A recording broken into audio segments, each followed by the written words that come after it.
Buenas tardes, amados hermanos y hermanas. Nuevamente está con ustedes el hermano Alexander Castellanos desde la Iglesia de Cristo en la República de El Salvador. Estoy transmitiendo a través del Alumbrador Cristiano y a través de mi especial programa Te Daré Lo Mejor, los días miércoles a las 5 de la tarde, hora de El Salvador.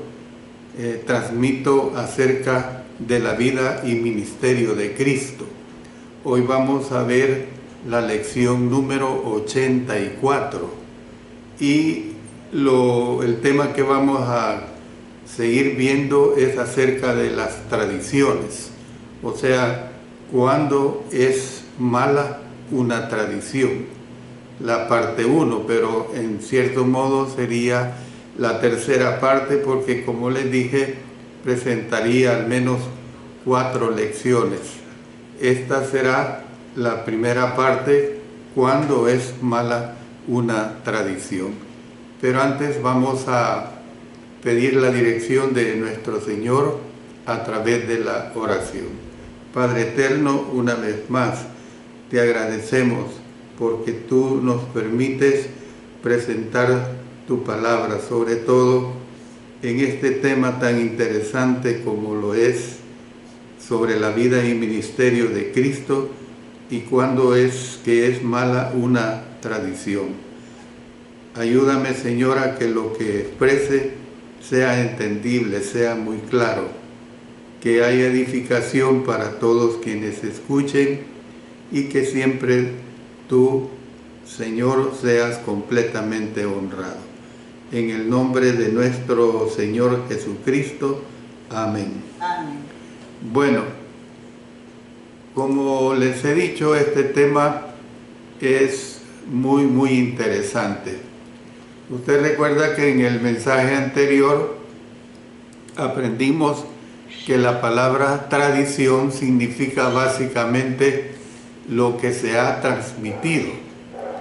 Esto puede referirse a lo que se ha transmitido de parte de Dios, pero por lo general se refiere a lo que se ha transmitido de parte de los hombres. Subrayamos el hecho de que una tradición que sea originada por los hombres no la hace automáticamente mala. No obstante, las duras palabras de Jesús que se recogen en Mateo capítulo 15 y Marcos capítulo 7 no dejan duda alguna de que las tradiciones humanas pueden ser malas, muy malas. Los textos bajo estudio insinúan por lo menos 3 criterios para determinar si una tradición es mala. Ya comentamos el primero. Como les he dicho, estamos estudiando específicamente Mateo capítulo 5, versos 7 al 20 y Marcos capítulo 7, versos 6 al 8 y 14 al 23. Entonces, estoy diciendo que los textos bajo estudio insinúan por lo menos 3 criterios para determinar si una tradición es mala. Ya comentamos el primero cuando dijimos que una tradición es mala cuando quebranta un mandamiento expreso de Dios. Yo le sugiero que vuelva usted a aquel mensaje que di sobre una buena idea que se dejó de ser lo que fueron las 2 últimas clases y que repase la segunda parte de cuando vimos en el mensaje pasado cuándo es que una tradición es mala. En esta presentación examinaremos los otros 2 criterios y al hacer esto yo le digo, examínese cada uno de nosotros a sí mismo. Dice 2 Corintios 13:5, examinaos a vosotros mismos si estáis en la fe. Probaos a vosotros mismos, o no os conocéis a vosotros mismos que Jesucristo está en vosotros, a menos que estéis reprobados? Bueno, veamos sobre que una tradición es mala cuando se impone a los demás. Bueno, ya he dicho que tal como en el sermón anterior, la palabra tradición que aparece en las divisiones principales de este mensaje se referirá a las tradiciones de los hombres. Entonces, veamos pues cómo es que una tradición es mala cuando se impone a los demás. Mientras Cristo hablaba a los fariseos, sus palabras llegaron a ser bastante penetrantes, pues les dijo: hipócritas, bien profetizó de vosotros Isaías cuando dijo: este pueblo de labios me honra, mas su corazón está lejos de mí, pues en vano me honran enseñando como doctrinas mandamientos de hombres. Mateo 15, 7 al 9. La cita es tomada de Isaías 29, 13, porque mire lo que dice Isaías 29, 13. Dice pues el Señor: porque este pueblo se acerca a mí con su boca y con sus labios me honra, pero su corazón está lejos de mí y su temor de mí no es más que un mandamiento de hombres que les ha sido enseñado. En ese pasaje el profeta estaba censurando a los hipócritas de su tiempo. Jesús dijo que las palabras inspiradas se aplicaban con igual acierto a los dirigentes religiosos de su tiempo. Hay varias lecciones importantes que se pueden extraer de las palabras de Isaías. No basta con honrar de labios. Nuestra obediencia al Señor debe nacer del corazón. Leamos Mateo 29, 37. Jesús le dijo: amarás al Señor tu Dios con todo tu corazón y con toda tu alma y con toda tu mente. Luego en Romanos 6, 17. Pero gracias a Dios que aunque erais esclavos del pecado, habéis obedecido de corazón a aquella forma de doctrina a la cual fuisteis entregados. Luego Efesios 6, 6. No sirviendo al ojo como los que quieren agradar a los hombres, sino como siervos de Cristo, de corazón haciendo la voluntad de Dios. Luego en Colosenses 3:16, la palabra de Cristo more en abundancia en vosotros, enseñándoos y exhortándoos unos a otros en toda sabiduría, cantando con gracia en vuestros corazones al Señor, con salmos e himnos y cánticos espirituales. Y en 2 Corintios 9:7, cada uno dé como propuso en su corazón, no con tristeza, ni por necesidad, porque Dios ama al dador alegre. Bueno, hemos visto que nuestra adoración es en vano, o sea, una adoración vacía, pues. ¿Qué es lo que queremos decir con una adoración vacía o vana? La palabra vano puede significar orgulloso. El significado más común del término en la Biblia es el de vacío, inútil, carente de valor. Miren lo que, por ejemplo, una forma como se usa en Eclesiastés 1:14. Miré todas las obras que se hacen debajo del sol, y he aquí, todo ello es vanidad y aflicción de espíritu. Entonces se usa una variación de esta palabra al empleo de esta palabra vanidad. Entonces por eso estoy diciendo que hemos visto que nuestra adoración es en vano o vacía cuando la motivación no proviene del corazón y la autorización no proviene del cielo. En estos comentarios deseamos concentrarnos en la última parte de la cita. Dice que ellos estaban enseñando como doctrinas mandamientos de hombres. El contexto aclara que ellos estaban enseñando sus mandamientos de hombres, como si fueran doctrinas de Dios, con toda la importancia que tenían las tradiciones para los fariseos. Jesús deseaba dejar claro que ellas eran dogmas de hombres, no del Señor. Eso el Señor lo deja bien claro, pues. Entonces, mire, pasemos a ver lo siguiente. La imposición de tradiciones como si fueran mandamientos. Condenó Jesús a los fariseos por llevar a cabo sus elaboradas abluciones antes de cada comida. Una ablución es el lavatorio en algunas religiones, o sea, la purificación ritual por medio del agua. Entonces, condenó Jesús a los fariseos por llevar a cabo sus elaboradas abluciones antes de cada comida. No los condenó. Si deseaban perder el tiempo con rituales absurdos, eso era asunto de ellos.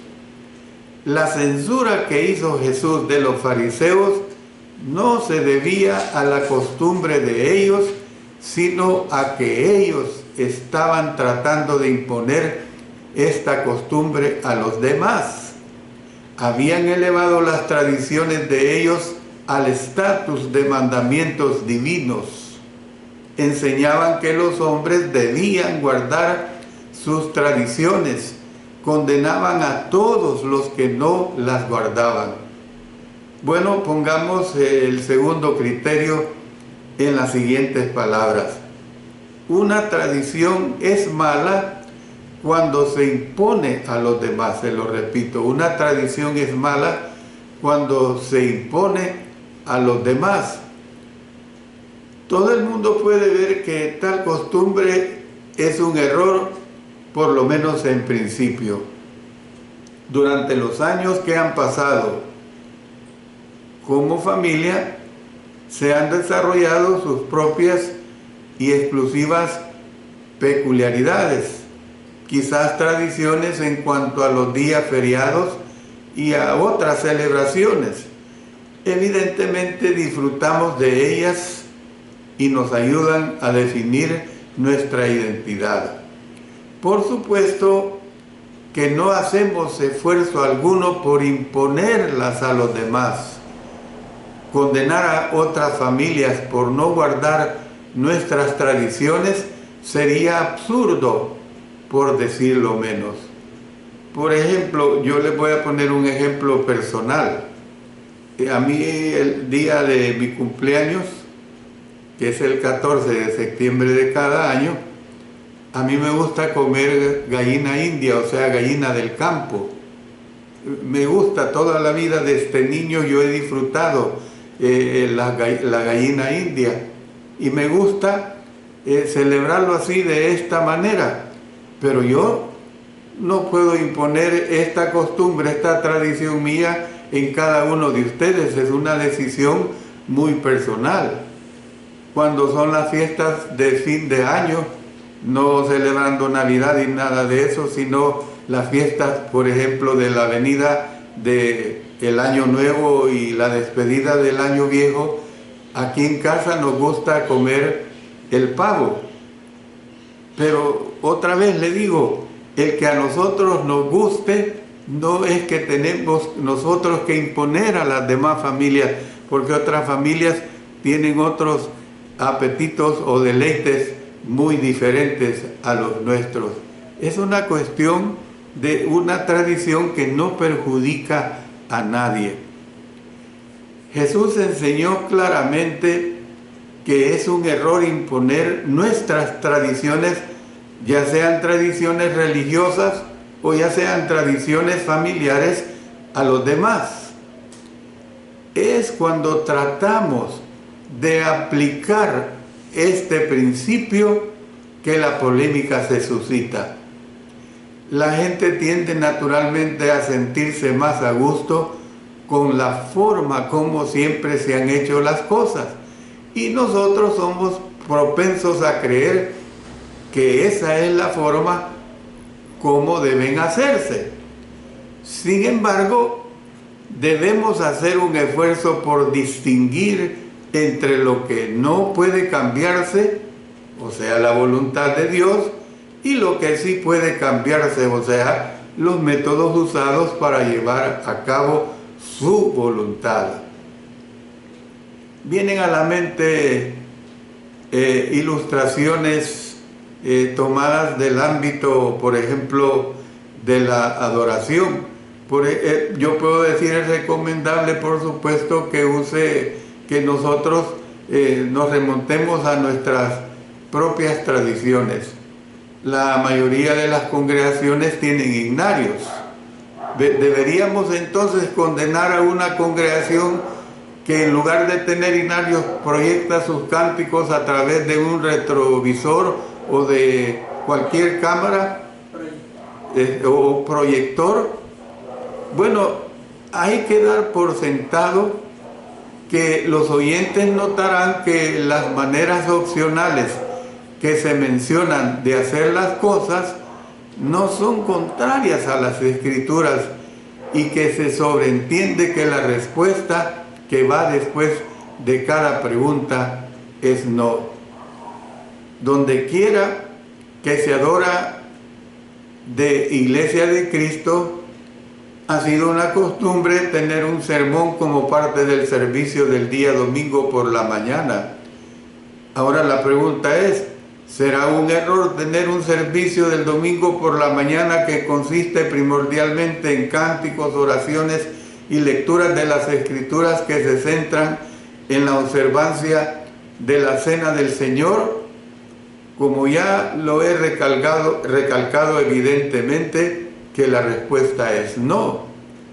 Las congregaciones tienen servicios del domingo por la noche en el edificio de la iglesia. Ahora, ¿será contrario a las Escrituras que otra congregación decida tener servicios del domingo por la noche en la casa de una familia cristiana? Y usted tiene consigo la respuesta. Es evidentemente que no es problema, porque el hecho de cambiar de lugar, eso no implica que se está cambiando los principios escriturales en cuanto a lo que se tiene que hacer el día del Señor. Algunos a lo mejor se preguntarán si es sabio tener el servicio del domingo por la noche en las casas, pero esa sería una pregunta que cuestionaría cuán conveniente y no cuán escrituraria es tal práctica. Es decir, que la pregunta no es si será práctico, solamente estoy preguntando si será contrario a las Sagradas Escrituras, o sea, contrario a la voluntad de nuestro Dios, pues, de nuestro Señor Jesucristo. El Nuevo Testamento nos da un modelo básico para la adoración, pero muchos de los detalles se dejan a nuestro criterio. Con el tiempo, las congregaciones tienden a desarrollar enfoques que les convienen a ellas para cumplir los requisitos de las Escrituras. Es decir, no hay nada malo al proceder así, pero por supuesto que debemos tener cuidado de distinguir entre lo que se nos ha transmitido de parte de Dios, o sea, el modelo divino, y lo que se nos ha transmitido de parte de los hombres, o sea, nuestro procedimiento para llevar a cabo el modelo divino.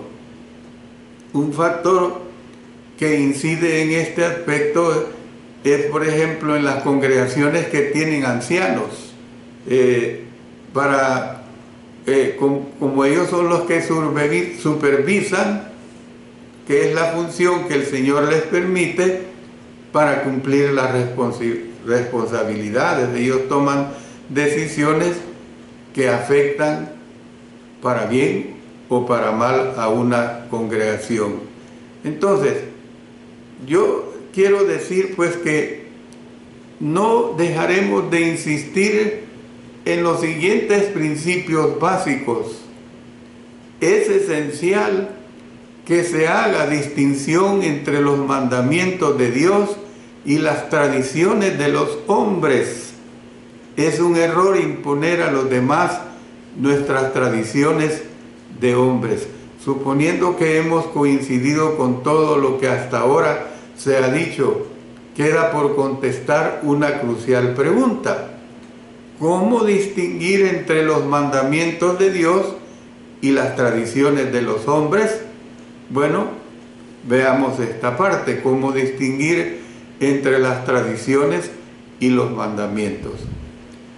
En estos tiempos se oye cada vez más cómo la palabra tradicional se aplica a todo lo que tiene mucho tiempo de existir, dando a entender con ella que tales cosas son, por lo tanto, antiguas, obsoletas, que carecen de importancia y que se pueden desechar sin incurrir en castigo por ello. Por ejemplo, que se usa de modo despectivo la frase, por decirlo así, la familia tradicional. El modelo de la familia tradicional proviene de Dios y ha existido desde los primeros capítulos de Génesis. La familia tradicional es objeto de ataques por parte de los que abogan por matrimonios entre personas del mismo sexo y por otras corrientes que se desvían de la palabra de Dios, tal como el modelo de juntarse frente a lo que es casarse. Por eso es que estoy dando y digo que, por ejemplo, se usa de modo despectivo la frase la familia tradicional, o sea, una familia que consta de un padre, de una madre y de sus hijos, porque ese es el concepto bíblico en relación a la familia: padre, madre e hijos, o sea, esposo, esposa e hijos. Hay que entender esto. La familia no son primos, tíos, abuelos, tíos, abuelos, ni nada de eso. Estos son parientes. Pero la familia, bíblicamente hablando, es padre, madre e hijos. Eso es lo que nosotros tenemos que cuidar. Entonces, para los que creen en la Biblia, la pregunta que importa no es cuánto tiempo ha existido este modelo, sino ¿es este modelo del cielo o de los hombres? Mire lo que dice Mateo 21-25. El bautismo de Juan, ¿de dónde era? ¿Del cielo o de los hombres? Ellos entonces discutían entre sí diciendo: si decimos del cielo, nos dirá, ¿por qué? Pues no le creísteis.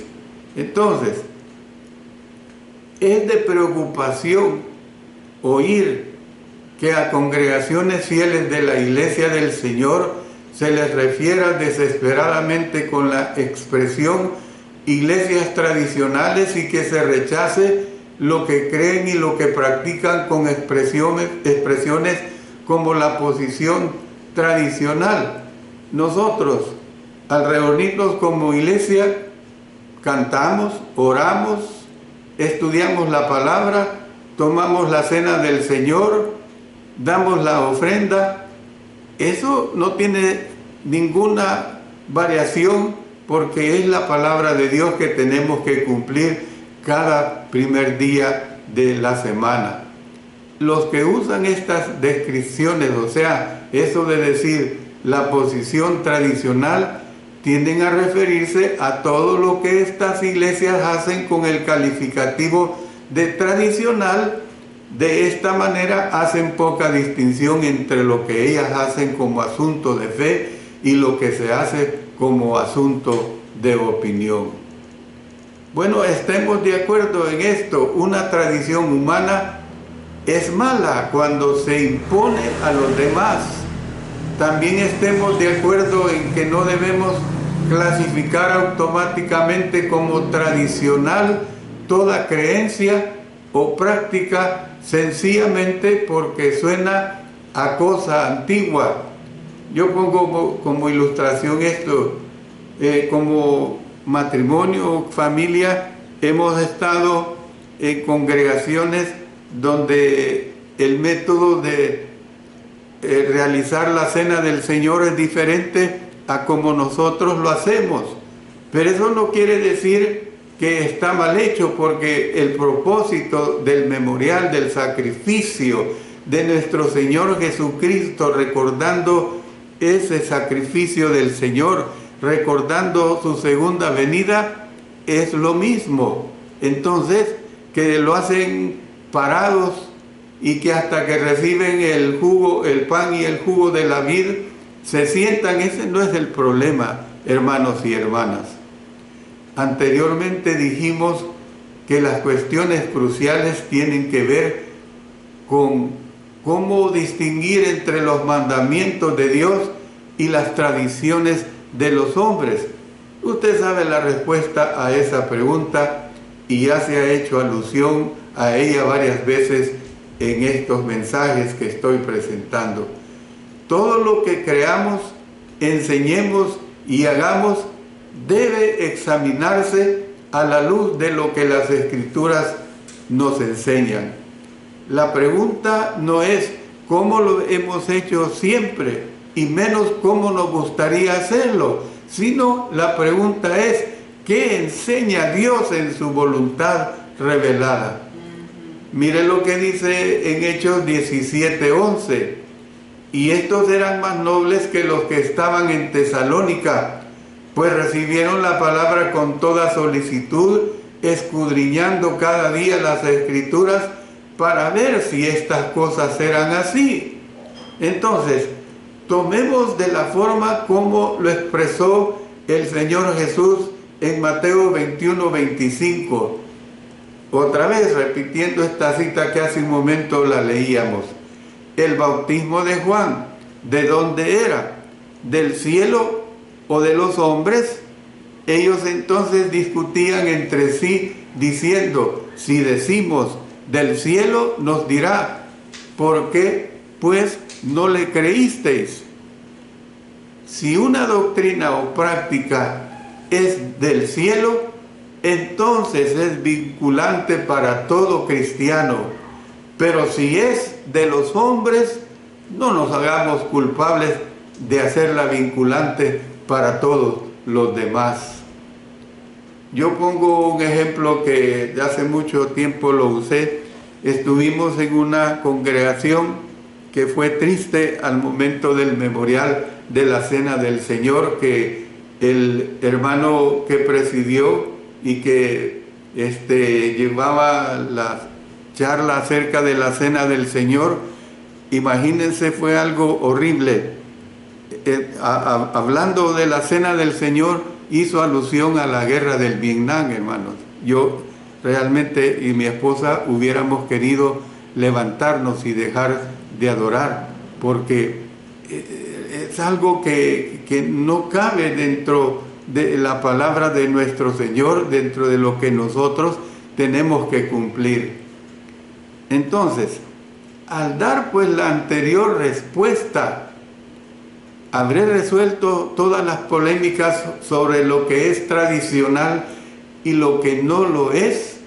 Habré respondido a toda pregunta que pueda hacerse, no, y una vez más, no. El propósito es rogar a los cristianos que eviten los extremos. No condenemos a otros porque no guarden nuestras tradiciones, por más entrañables que sean. Al mismo tiempo, jamás desechemos como tradicional una enseñanza o práctica religiosa tan solo porque se haya observado por muchos años. Por ejemplo, yo desde que obedecí a la edad de 18 años, el único himnario que conocí fue el Himnos y Cánticos Espirituales, ese de pasta negra. que fue editado por el hermano Richard Tritt, que ya está en la presencia del Señor. Con el tiempo se dieron ediciones impresas de otros formatos de himnarios, tomando en cuenta estos himnos y 400 o más himnos. ¿Debo yo condenar a esas congregaciones porque ya no siguieron usando ese himnario tradicional? No puedo. Lo único que tengo que observar es que cuando cantemos al Señor, la letra mantenga los parámetros de la palabra del Señor, de la doctrina del Señor. Después de todo, el Nuevo Testamento ha existido por siglos, hermanos y hermanas. Resolvámonos a hacer de la enseñanza de la palabra de Dios nuestro estándar para aceptar o para rechazar toda enseñanza o práctica religiosa.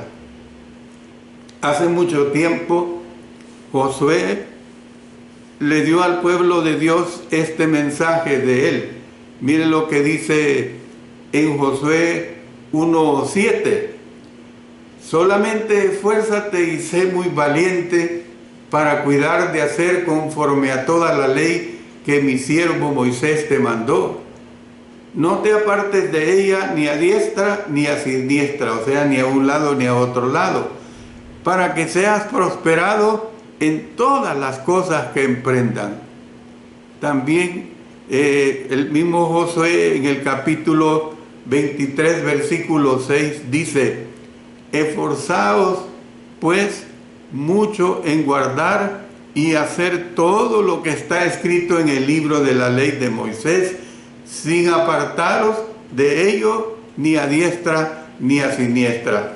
Por supuesto que este mandamiento, esta ordenanza, fue dada exclusivamente para la nación judía, y ellos tenían que respetar la ley de Moisés, pues tenían que sujetarse a lo que la ley decía.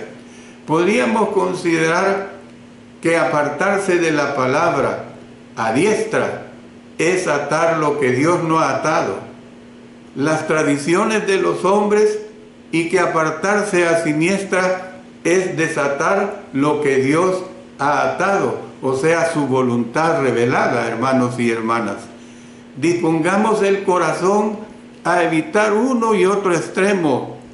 Resolvámonos a hacer conforme a toda la enseñanza del Nuevo Testamento del Señor Jesús. Podríamos terminar con la anterior idea, pero Cristo no había terminado de analizar el asunto. Tenía por lo menos un asunto más que señalar en cuanto a las tradiciones humanas. Y esta verdad no es tan evidente, sin embargo, es importante. Requiere tanto análisis como los dos criterios anteriores, tal vez más análisis que ellos. ¿Y a qué paso? Una tradición es mala cuando se le da más importancia de lo debido. Se lo repito, una tradición es mala cuando se le da más importancia de lo debido. El diálogo entre Jesús y los fariseos fue público.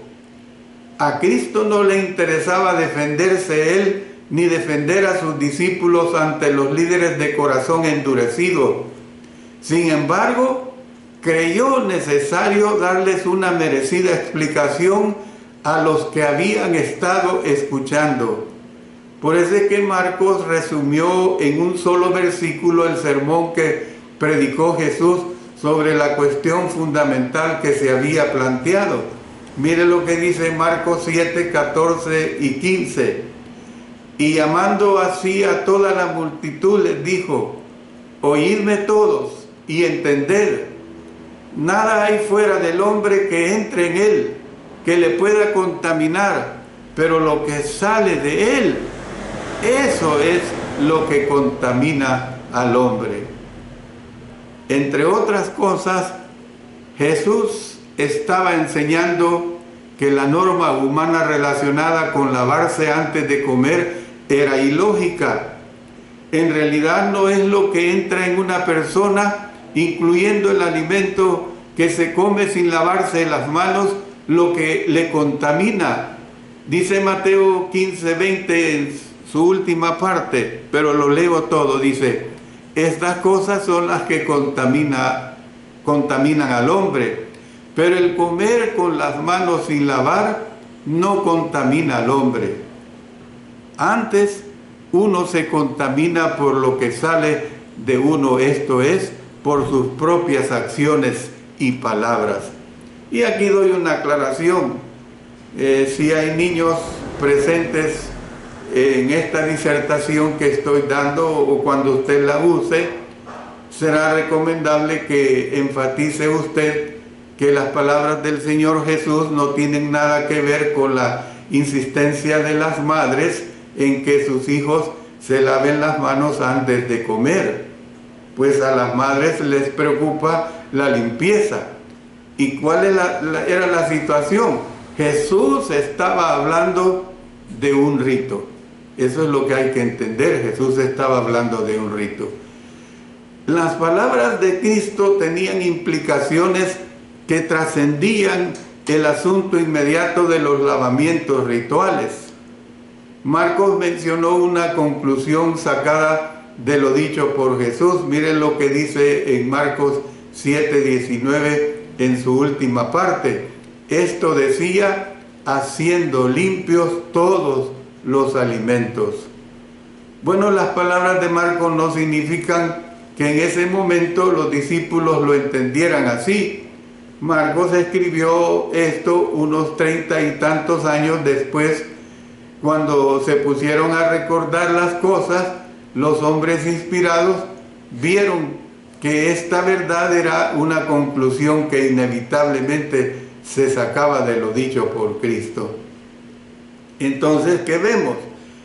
A los que conocemos la enseñanza neotestamentaria, nos resulta difícil entender cuán radicales habrían sonado las palabras de Jesús a sus oyentes.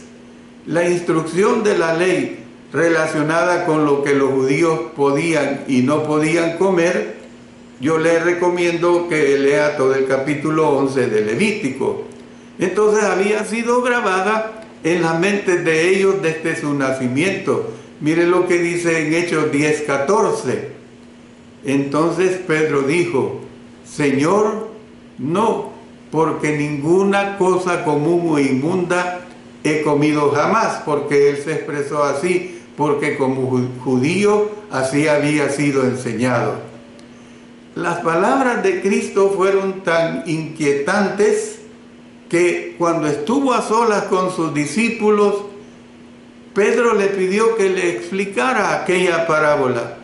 Dice en Mateo 15:15, respondiendo Pedro, le dijo: explícanos esta parábola. El uso de la palabra parábola es señal de que, según Pedro, no había manera de que las palabras de Cristo pudieran tomarse literalmente. Por eso es que vemos que Pedro siguió teniendo problemas para entender los conceptos que tenemos aquí en Marcos 7, 14 y 15, y lo repito, y llamando así a toda la multitud, les dijo: oídme todos y entender, nada hay fuera del hombre que entre en él, que le pueda contaminar, pero lo que sale de él, esto es lo que contamina al hombre. Aún hasta los eventos que se recogen, y yo también le recomiendo que lea todo el capítulo 10 del libro de los Hechos. Es probable que Jesús moviera su cabeza desconcertado cuando dijo: también vosotros estáis así sin entendimiento. Marcos 7:18. A él no le sorprendía que la multitud no le entendiera.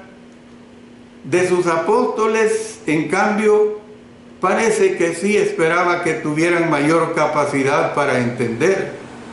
No obstante, les explicó con paciencia, diciéndoles, miren lo que dice en Marcos 7:18 y 19. ¿No entendéis que todo lo de fuera que entra en el hombre no le puede contaminar? Porque no entra en su corazón, sino en el vientre y sale a la letrina. En otras palabras, pues, comer y eliminar lo comido es parte de un proceso natural que nada tiene que ver con el mérito moral de un hombre. Es preciso advertir aquí algo que se puede ver de esta manera. Sería completamente perverso tratar de aplicar este principio a cosas autodestructivas como el licor intoxicante o cualquier clase de veneno. Usted sabe que hay ciertas sustancias que si se ingieren pueden causar daño. Esta es la razón por la que los padres les dicen muy a menudo a sus hijos pequeños: sácate eso de la boca, pues. Hay que tomar en cuenta que el cuerpo es el templo de Dios. Miren lo que dice 1 Corintios 3, 16 y 17. ¿No sabéis que sois templo de Dios y que el Espíritu de Dios mora en vosotros? Si alguno destruyere el templo de Dios, Dios le destruirá a él, porque el templo de Dios, el cual sois vosotros, santo es. Y lo repite el apóstol Pablo en 1 Corintios 6, 19. Porque habéis sido comprados por precio, glorificad pues a Dios en vuestro cuerpo y en vuestro espíritu, los cuales son de Dios. Entonces, ¿qué vemos? Por lo tanto, debe evitarse cualquier cosa que haga daño al templo. Sin embargo, Cristo no estaba pensando en lo que tiene potencial para causar daño, sino que Él estaba pensando en alimentos nutritivos y saludables que los judíos consideraban inmundos. Él continuó su explicación diciendo, y con esto voy a terminar esta primera parte de mi mensaje de esta tarde. Miren lo que dice en Marcos 7, 20 al 23. Lo que del hombre sale, eso contamina al hombre, porque de dentro del corazón de los hombres salen los malos pensamientos, los adulterios, las fornicaciones, los homicidios, los hurtos, las avaricias, las maldades, el engaño, la lascivia, la envidia, la maledicencia, la soberbia, la insensatez. Todas estas maldades de dentro salen y contaminan al hombre. Esto es lo que nosotros como cristianos, como hijos de Dios, como hijas de Dios, tenemos que tener sumo cuidado, hermanos y hermanas. Yo voy a parar acá.